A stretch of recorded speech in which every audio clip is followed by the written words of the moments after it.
हजारों गाड़ियों के काफिले के साथ इम्तियाज जलील मुंबई की ओर कूच कर रहे हैं। सीधे उन्हीं से बात करते हैं। इम्तियाज जी, आखिर क्या वजह हुई कि आपको इस तरह से औरंगाबाद से मुंबई जाना पड़ रहा है? देखिए, मैं सिर्फ औरंगाबाद से नहीं, आज पूरे महाराष्ट्र से लोग इकट्ठा हुए हैं। वो हुकूमत को याद दिलाने के लिए जा रहे हैं हम कि ये राज्य जो है वो कायदे से, कानून से, संविधान से चलेगा।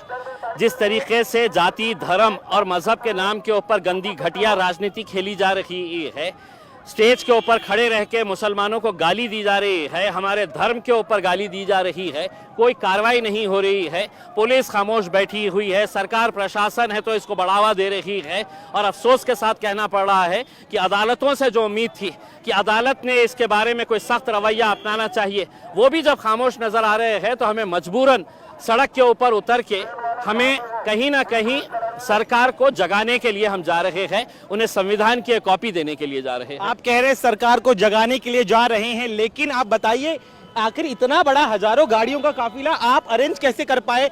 कितना समय आपको लगा? किन किन संस्थाओं से आपने बात की? मैंने सिर्फ एक प्रेस कॉन्फ्रेंस के अंदर ऐलान किया था कि अब हम मुंबई की तरफ चलेंगे करके, और उसके बाद कहीं पर मुझे कोई मेहनत करने की जरूरत नहीं पड़ी। आज आप देखेंगे इतना सारा हुजूम जो है वो इस बात की गवाही दे रहा है कि लोगों के अंदर कितनी नाराजगी है।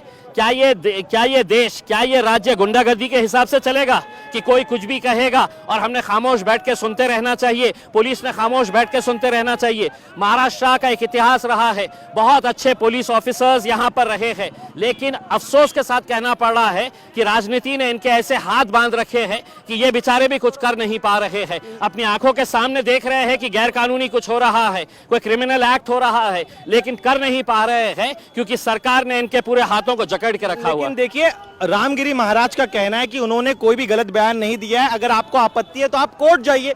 आप इस तरह से सड़क पूरी समृद्धि एक्सप्रेस हाईवे है वो पूरा जाम हो गया है। रामगिरी महाराज आपके लिए हो सकते हैं, ये ऐसे गुंड कहा जाता है, हमारे लिए महाराज नहीं, उन्हें कहा जाता है। ऐसे गुंड प्रवृत्ति के लोग भगवा चोला ओढ़कर कैसे धंधे करते हैं ये आपने देखे होंगे। आसाराम बापू के सामने है तो पैरों के ऊपर पड़े रहते थे, लोटांगन करते थे, आज जेल में पड़ा हुआ है। ये भी जो है ये एक घटिया किस्म का आदमी है जिसकी मानसिकता घटिया है, और प्रवचन के दौरान इंसान ने इंसान की हैसियत से कैसा जीना चाहिए करके ये बताया जाता है। तुम्हारा धर्म खराब, तुम जिसको मानते हैं वो खराब, ये सब बातें हैं तो नहीं सुनने के लिए लोग आते हैं करके। तो इसको बुलाया गया है कि तू बोल ऐसा, हम चाहते हैं कि महाराष्ट्र का माहौल खराब हो करके। और उसी दिन महाराष्ट्र के मुख्यमंत्री आकर इनकी पीठ थपथपाते और कहते हैं कि यांचे केशाला मैं हाथ लाऊ देणार नहीं, इनके बाल को भी मैं धक्का नहीं लगने दूंगा। सोचिए, जो मानसिकता इसकी है वही मानसिकता सरकार की भी है। आप कह रहे हैं सरकार जो है रामगिरी महाराज का साथ दे रही है, लेकिन दूसरी दलील, खासतौर पर मुख्यमंत्री का एक बयान भी मैं आपको याद दिला दूं, जब उन्होंने कहा था कि इनके बाल को भी जो है हम ठेस पहुंचने नहीं देंगे। ऐसे में क्या इस तरह से इतना बड़ा काफिला लेकर जाना एक तरह से सरकार पर दबाव बनाने की रणनीति आप? बिल्कुल, सरकार सोने का नाटक कर रही है। हम सरकार को जगाने के लिए और एक संविधान की कॉपी उन्हें गिफ्ट करने के लिए आए हैं कि आपका हमारा देश, हमारा राज्य जो है, महाराष्ट्र की एक संस्कृति हुआ करती थी। छत्रपति शिवाजी महाराज, छत्रपति संभाजी महाराज, फुले, शाहू, अंबेडकर, पुरोगामी महाराष्ट्र कहते थे। आज उसी महाराष्ट्र की हालत आपने क्या कर दी है? सिर्फ आपने राजनीतिक घटिया सिर्फ कुर्सी हासिल करने के लिए आप दंगे भड़काना चाहते हैं, आप माहौल खराब करना चाहते हैं, आप हर एक को छोड़ दिए हैं स्टेज के ऊपर कि जाओ गाली दो जिसको देना है, हम तुम्हें हाथ नहीं लगने देंगे, बल्कि तुम्हारी सुरक्षा और बढ़ाएंगे हम। बिल्कुल, आप कह रहे हैं, देखिए ये आपकी दलील, लेकिन एक और आरोप ये भी आप पर लग रहा है, चूंकि लोकसभा चुनाव में एमआईएम का बड़ा वोट बैंक जो था वो उनके हाथ से छिटक गया और अब विधानसभा चुनाव करीब है, इसीलिए इम्तियाज जलील फिर एक बार अपने वोट बैंक को। आपकी गलत जानकारी है। एमआईएम ने कितने सीटें लड़ी है महाराष्ट्र के अंदर, आप ये बताइएगा। उसमें हमने यहाँ पर ये जो लोग जमा हुए हैं ये कोई एमआईएम के पूरे कार्यकर्ता है ऐसा नहीं है। हमने लोगों से कहा था कि तुम किस राजनीतिक पार्टी से ताल्लुक रखते हैं, कौन सी तुम्हारी जमात है, तंजीम है, हमें कोई लेना देना नहीं है।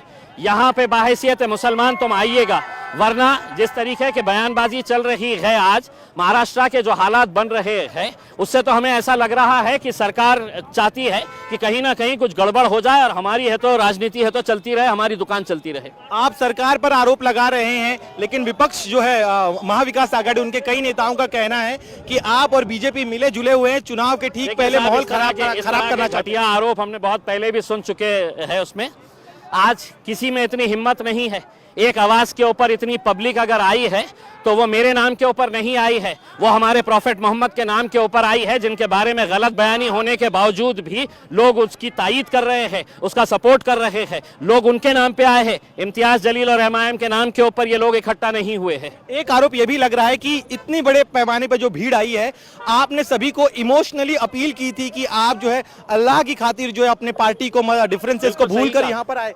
क्या एक तरह बिल्कुल सही है, क्योंकि मैंने जब ये ऐलान किया था तो सबसे पहले आलोचना जो है वो करने वाले कांग्रेस के और राष्ट्रवादी कांग्रेस के मुसलमान थे। वो मुसलमान थे जो आज के दिन उद्धव ठाकरे के साथ जुड़े हुए हैं। उन्हें ऐसा लगता था कि मैं कोई राजनीति कर रहा हूं। मैंने हाथ जोड़कर लोगों से कहा कि मैं तुमसे अपील करता हूं, हाथ जोड़कर अपील करता हूं कि एक मर्तबा हम अपने राजनीतिक मतभेद साइड में रखेंगे और बाहैसियत मुसलमान हम आएंगे यहाँ पर सड़क के ऊपर, क्योंकि ये मेरा भी देश है, ये मेरा राज्य है, उसमें मुझे भी गर्व है आज भारतीय मुसलमान होने की हैसियत से। आप मुझे किस तरीके से, मैं क्या गालियां सुनने के लिए आपके बैठा हुआ हूँ यहाँ पे? कोई कायदा कानून नहीं है। जो कानून है तो नारायण राणे के लड़के के खिलाफ के लिए है, वही कानून मेरे लिए है। अगर वो बोल सकता है तो मैं भी बोल सकता हूँ, उससे अच्छा बोल सकता हूँ। लेकिन आप लगातार दलील दे रहे हैं कि आपकी संस्कृति में नहीं है, सिखाया नहीं गया है, इसीलिए आप भड़काऊ बयान नहीं दे रहे हैं। लेकिन दूसरी तरफ जो आपके विरोधी है वो कह रहे हैं कि आज सही मायनों में एमआईएम जो है वो पूरे दल बल के साथ मुंबई पहुंच रही है और आज तक कभी देखा नहीं गया कि इतने बड़े पैमाने पर इतने संख्या में लोग मुंबई कूच करे हजारों गाड़ियों के साथ। देखिए, मैंने पहले ही कहा था पहली प्रेस कॉन्फ्रेंस के अंदर कि महाराष्ट्र के इतिहास की ये सबसे बड़ी रैली होगी। लेकिन जैसे जैसे ये काफिला बढ़ता गया, मैं आपको यकीन के साथ कहता हूं कि हिंदुस्तान के इतिहास के अंदर इतनी बड़ी रैली आपने देखे नहीं होंगे जो आज मुंबई पहुंचे तक लोग अलग अलग इलाकों से हमें जोड़ने वाले। लेकिन अगर आपको मुंबई तक पहुंचने नहीं दिया गया तब क्या? निकले तो सही है, निकले तो सही है। हर रोज हमारा संघर्ष का दिन है, हर रोज हम लड़ते रहते हैं, आज भी लड़ेंगे, संघर्ष करेंगे। हमारा मकसद जो है पहुंचाने का, वो पहुंचाने की कोशिश करेंगे। राजनीतिक दलों के झंडे को लाने से आपने क्यों इनकार किया? क्या आपके एक रणनीति का हिस्सा था? बिल्कुल, हमने ये कहा था कि ये कोई राजनीति का मामला नहीं है, ये हमारे मजहब से, हमारे धर्म से जुड़ा हुआ मुद्दा है, ये इंसानियत से जुड़ा हुआ मुद्दा है। प्रॉफेट मोहम्मद जो है वो इंसानियत का पैगाम दिए हैं और आप इस तरह की बयानबाजी करते हैं। 60 एफआईआर रजिस्टर होने के बावजूद भी कोर्ट का काम नहीं था अदालत का कि अदालत ने पुलिस से पूछना कि चार्जशीट कितने उसमें फाइल हुई है, क्या एक्शन लिया गया है करके। उसमें पुलिस खामोश बैठी हुई है, हाथ बांध दिए गए हैं। आईपीएस ऑफिसर डरे हुए हैं कि कहीं पर हमें कोई नक्सलाइट एरिया के अंदर ट्रांसफर कर देगा, तो कोई कुछ कर नहीं रहा है। चलिए, एक आखिरी सवाल मेरा, यहाँ पे जो पीछे भीड़ दिखाई दे रही है, इस भीड़ के बारे में बताइए। कहाँ कहाँ किन किन इलाकों से ये तमाम लोग पहुंचे? महाराष्ट्र के कोने कोने से, छोटे छोटे गांव से तक लोगों ने, जिनके पास पैसा नहीं था वो लोगों ने है तो थोड़े थोड़े पैसे जमा करके है तो ये गाड़ियां लिए हैं और गाड़ियां लेकर है तो उन्होंने ये समर्थन आपको आगामी चुनाव में भी दिखाई देगा? मेरा चुनाव से इस मुद्दे का कोई संबंध नहीं है, कोई संबंध नहीं है। आपको साफ तरीके से बताना चाहता हूं मैं। लड़ाई जारी रहेगी, लड़ाई जारी रहेगी, लड़ाई जारी रहेगी।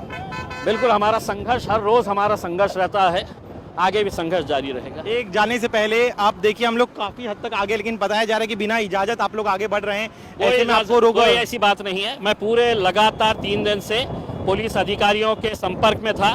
मैंने पूरा पत्र व्यवहार किया था डीजी मैडम के साथ, यहाँ के कमिश्नर के साथ, पूरी इत्तला इन सबको दे दी गई थी। ये पूरे लगातार 2 दिन से मेरे संपर्क में थे, पूरा रूट हमने तय किए थे, तो ऐसी कोई बात नहीं है कि कोई परमिशन ये वो की। चलिए, शुक्रिया हमसे बात करने के लिए। तो ये थे इम्तियाज जलील, जिनका कहना है कि वो इजाजत के साथ ही प्रयास किया था, इजाजत नहीं मिली, लेकिन वे मुंबई तक जरूर कूच करेंगे। कैमरामैन अरुण के साथ दिनेश मौर्य, इंडिया टीवी, मुंबई।